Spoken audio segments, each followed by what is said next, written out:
ಕಾಳಿಂಗನಹಳ್ಳಿ ಹಾಲು ಉತ್ಪಾದಕರ ಸಹಕಾರ ಸಂಘದ ಚುನಾವಣೆ. ಕಾಂಗ್ರೆಸ್ ಬೆಂಬಲಿತ ಅಭ್ಯರ್ಥಿಗಳ ಭರ್ಜರಿ ಜಯ.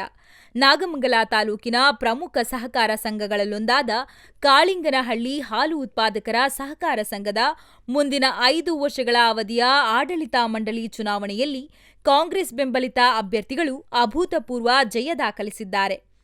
ಕೃಷಿ ಸಚಿವ ಎನ್. ಚೆಲುವರಾಯಸ್ವಾಮಿ ಅವರ ನೇತೃತ್ವದಲ್ಲಿ ಚುನಾವಣೆ ಎದುರಿಸಿದ ಕಾಂಗ್ರೆಸ್ ಬೆಂಬಲಿತರು ಬಹುಮತದೊಂದಿಗೆ ವಿಜಯಮಾಲೆ ಧರಿಸಿದ್ದಾರೆ. ಗೆಲುವು ಸಾಧಿಸಿದ ಅಭ್ಯರ್ಥಿಗಳು ಚುನಾವಣೆಯಲ್ಲಿ ತೀವ್ರ ಪೈಪೋಟಿಯ ನಡುವೆಯೂ ಕಾಂಗ್ರೆಸ್ ಬೆಂಬಲಿತರಾದ ಕರೀಲಕ್ಕೇಗೌಡ, ಬೆಳ್ಳಿ, ಚಂದ್ರಕಲಾ, ತಮ್ಮಣ್ಣಗೌಡ್ರು, ರೇಣುಕಾ, ಲಕ್ಕಣ್ಣಗೌಡ, ಗೋವಿಂದಯ್ಯ ಇವರುಗಳು ಗರಿಷ್ಠ ಮತಗಳ ಪಡೆಯುವ ಮೂಲಕ ಜಯಭೇರಿ ಬಾರಿಸಿದ್ದಾರೆ. ಇವರ ಗೆಲುವಿನ ಸುದ್ದಿ ತಿಳಿಯುತ್ತಿದ್ದಂತೆ ಬೆಂಬಲಿಗರು ಪಟಾಕಿ ಸಿಡಿಸಿ ಸಿಹಿ ಹಂಚಿ ಸಂಭ್ರಮಾಚರಣೆ ನಡೆಸಿದರು. ಕಾಳಿಂಗನಹಳ್ಳಿ ಗ್ರಾಮ ಪಂಚಾಯಿತಿ ದೇವಮೂಲೆಯಿಂದ ವಿಜಯ ಆರಂಭ. ಫಲಿತಾಂಶದ ನಂತರ ಮಾಧ್ಯಮಗಳೊಂದಿಗೆ ಮಾತನಾಡಿದ ತೆಂಗು ಬೆಳೆಗಾರರ ನಿರ್ದೇಶಕರಾದ ಮರಿಗೌಡರು, ನಾಗಮಂಗಲದ ತಾಲೂಕಿನ ದೇವಮೂಲೆ ಎಂದೇ ಪ್ರಸಿದ್ಧವಾಗಿರುವ ಕಾಳಿಂಗನಹಳ್ಳಿಯಲ್ಲಿ ಈ ವರ್ಷದ ಯುಗಾದಿಯ ಮೊದಲನೇ ಚುನಾವಣೆಯು ನಮಗೆ ದೊಡ್ಡ ಯಶಸ್ಸು ತಂದಿದೆ. ಡಿಸಿಸಿ ಬ್ಯಾಂಕ್ ನಿರ್ದೇಶಕ ದಿನೇಶ್ ಅವರ ನೇತೃತ್ವದಲ್ಲಿ ನಡೆದ ಈ ಚುನಾವಣೆಯಲ್ಲಿ ಒಟ್ಟು 9 ಸ್ಥಾನಗಳಿಗೆ ನಡೆದ ಸ್ಪರ್ಧೆಯಲ್ಲಿ 5 ಸ್ಥಾನಗಳು ನಮ್ಮವರು ಗೆದ್ದಿದ್ದಾರೆ. ಜೊತೆಗೆ 1 ಅವಿರೋಧ ಆಯ್ಕೆ ಸೇರಿದಂತೆ ಒಟ್ಟು 6 ಕಾಂಗ್ರೆಸ್ ಬೆಂಬಲಿತರು ಆಯ್ಕೆಯಾಗಿದ್ದಾರೆ ಎಂದು ಹರ್ಷ ವ್ಯಕ್ತಪಡಿಸಿದರು.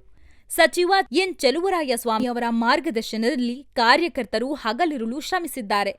ದೇವಮೂಲೆಯಿಂದ ಆರಂಭವಾದ ಈ ವಿಜಯದ ಓಟ ಮುಂಬರುವ ಎಲ್ಲ ಹಾಲು ಒಕ್ಕೂಟದ ಚುನಾವಣೆಯಲ್ಲೂ ಮುಂದುವರಿಯಲಿ. ಕ್ಷೇತ್ರದ ಅಭಿವೃದ್ಧಿಗಾಗಿ ನಾವು ಸಚಿವರ ಬೆನ್ನಿಗೆ ಸದಾಕಾಲ ನಿಲ್ಲುತ್ತೇವೆ ಎಂದು ಅವರು ಈ ಸಂದರ್ಭದಲ್ಲಿ ತಿಳಿಸಿದರು. ವರದಿ ರಾಜೇಶ್ ವಿಆರ್ ನ್ಯೂಸ್ ಪ್ರಧಾನ ಸಂಪಾದಕರು.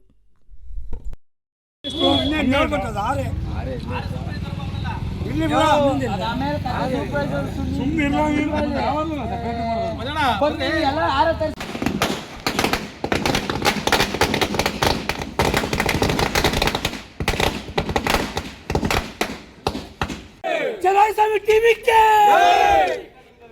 ಕೂಗಿ ಘೋಷಣೆ ಕೂಗಿ ಗೌಡ के पार्टी के गौड़ के कांग्रेस पार्टी के ಬನ್ನಿ ನೀವು ಬನ್ನಿ.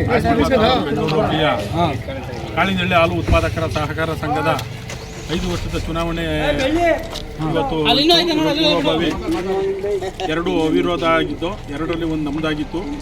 ಇನ್ನು 9 ಸ್ಥಾನಗಳಿಗೆ ಚುನಾವಣೆ ನಡೆದಿದ್ದು, ಆ 9ರಲ್ಲಿ 5 ಚೆಲುವರಾಯಸ್ವಾಮಿ ಅವರ ಬೆಂಬಲಿಗರ ಅಭ್ಯರ್ಥಿಗಳಾಗಿ 5 ಜನ ಆಯ್ಕೆಯಾಗಿದ್ದಾರೆ. ಇನ್ನು ಅದು 1 ಅವಿರೋಧ ಆಗಿರೋದು ಸೇರಿ 6 ಜನ ಆಗಿದ್ದಾರೆ. ಈಗ ಇದಕ್ಕೆ ಎಲ್ಲ ಚೆಲುವರಾಯಸ್ವಾಮಿಗೆ, ಇದು ನಾಗಮಂಗಲ ತಾಲೂಕಿಗೆ ದೇವಮೂಲೆ ಅಂತಲೇ ಅಂತಾರೆ. ತಾಲೂಕಿಗೆ ಕಾಳಿಂಗನಹಳ್ಳಿ ಪಂಚಾಯತಿ ದೇವಮೂಲೆ. ಇದು ಈ ವರ್ಷದ ಯುಗಾದಿಯ ಮೊದಲನೇ ಚುನಾವಣೆ. ಈ ಚುನಾವಣೆಯಲ್ಲಿ 26-27ನೇ ಸಾಲಿನಲ್ಲಿ ಮೊದಲನೇ ಚುನಾವಣೆಯಲ್ಲಿ ಕಾಳಿಂಗನಹಳ್ಳಿ ಪಂಚಾಯತಿ ನಾಗಮಂಗಲ ತಾಲೂಕಲ್ಲಿ ದೇವಮೂಲೆಯಿಂದ ಆಗಿರೋದ್ರಿಂದ ಇದು ನಮಗೆ ಮೊದಲನೇ ಜಯ ಸಿಕ್ಕಿದೆ. ಇನ್ನು ಮುಂದಕ್ಕೆ ಇದೇ ರೀತಿ ಎಲ್ಲ ಹಾಲು ಒಕ್ಕೂಟ ಎಲೆಕ್ಷನ್ಗಳಲ್ಲಿ ಎಲ್ಲರೂ ನಾವೇ ಜಯಶೀಲರಾಗಿ ಮಾಡಿ ನಮ್ಮ ಶ್ರಮವನ್ನು ಏನಿದೆ ಅಂತ ಅದು ಚೆಲುವರಾಯಸ್ವಾಮಿಗೆ ತೋರಿ, ಚೆಲುವರಾಯಸ್ವಾಮಿ ಬೆಂಬಲಿಗರು ಚೆಲುವರಾಯಸ್ವಾಮಿಗೋಸ್ಕರ ದುಡಿತೀವಿ, ಅವ್ರಿಗೋಸ್ಕರ ಶ್ರಮ ಪಡ್ತೀವಿ. ಚೆಲುವರಾಯಸ್ವಾಮಿ